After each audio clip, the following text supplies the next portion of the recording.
Farmland. Eli. Not all fields are farmed every year.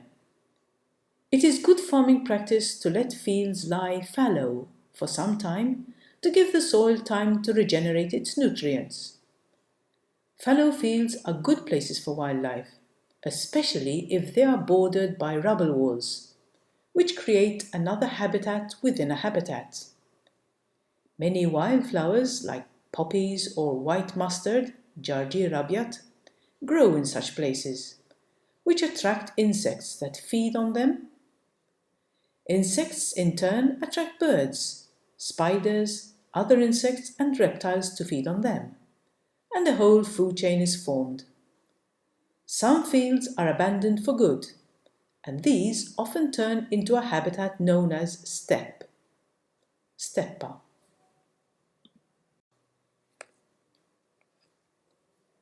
Algerian hedgehog, Amfoot.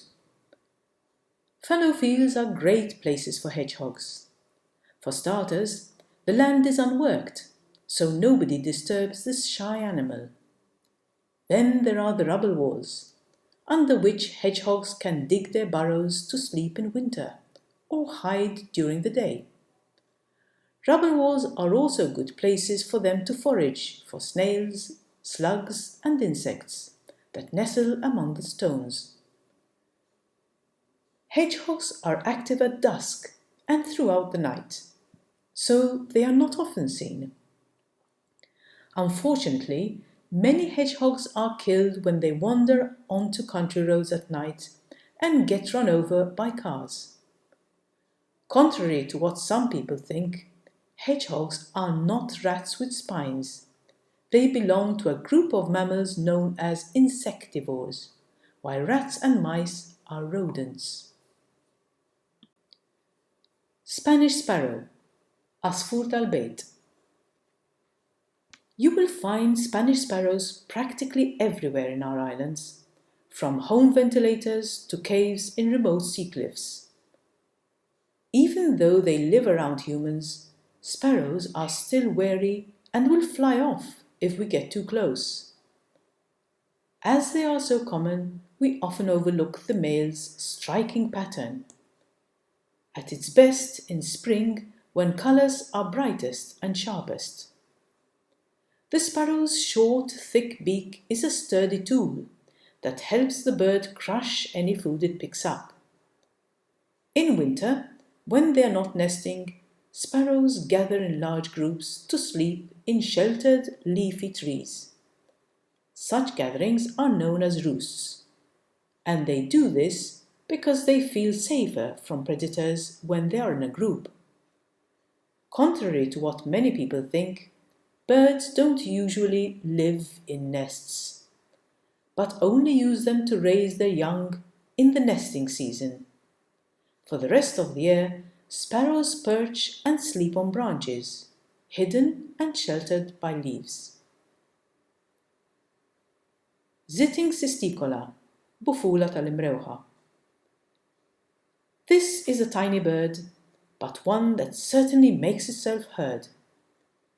In the nesting season, the male Zitting cisticola establishes a territory, usually a few fields, and daily patrols the area, calling out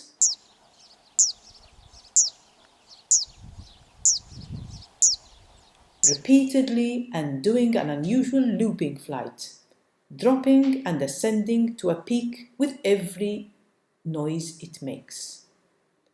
He does this to keep off other males, as well as to attract females to nest in his territory. Zitting cisticola males can have more than one female nesting at the same time. The nest is usually built among tufts of long grass and is shaped like a long-necked jar. Uncultivated fields and borders are excellent breeding ground for this bird, which has spread in recent years. The Zitting cisticola is protected by law. Common poppy, Pepperin aħmar. This well-known red flower grows abundantly in wheat fields, but not so much in natural countryside. It is human activity that gives the poppy its chance to take root. Soil that has not been recently turned becomes too hard for the poppy's roots to penetrate, and other, hardier plants replace it. Look out for poppies in spring, and remember to also check them out after the petals have fallen, because the dry seed head has a neat way of releasing the seed. It opens slits around its cap, and as it sways in the breeze, it sheds its fine seeds like a regular pepper pot. Snail, Bebbushu. Snails are very dependent on water. They need to be wet in order to breathe. In fact, most snails live in the sea, and the ones that live on dry land have had to devise tricks to keep their skin from drying out. This is why a snail's body is covered in a thin layer of slime, through which the animal breathes. This is why we see more snails moving about in the wetter seasons, when their skin won't dry out. In summer, we often see clusters of snails wrapped around plant stalks or fence poles.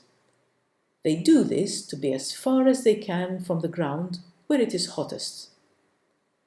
Towards the end of the wet season, snails seal themselves inside their shell with a special flap over the shell opening, so as to trap moisture inside. It is important not to pull snails off their summer perch, as this will cause them to dehydrate and die. After the first rains, they emerge to feed on the new vegetation that comes with the rainy season.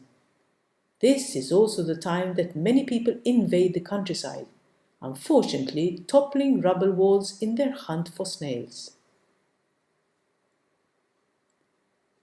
Swallowtail, Farfet tal-Busbis, jew Farfet tal-Fejġel.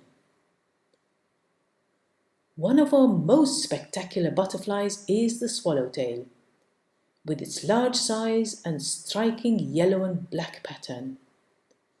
The Maltese name refers to the caterpillar's food plants. Fennel, busbis, grows in fallow fields, steppe and along road verges, and can nourish many swallowtail broods. But unfortunately, the increased use of weed killer to tidy up the road verges turns a rich source of food into a dead zone.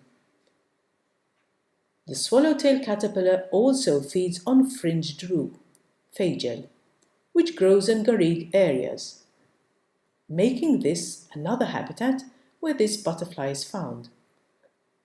Other Maltese names for this butterfly are Farfet tal-Reġina and Farfet tal-Lira. The Maltese swallowtail is slightly different from other swallowtails in other countries.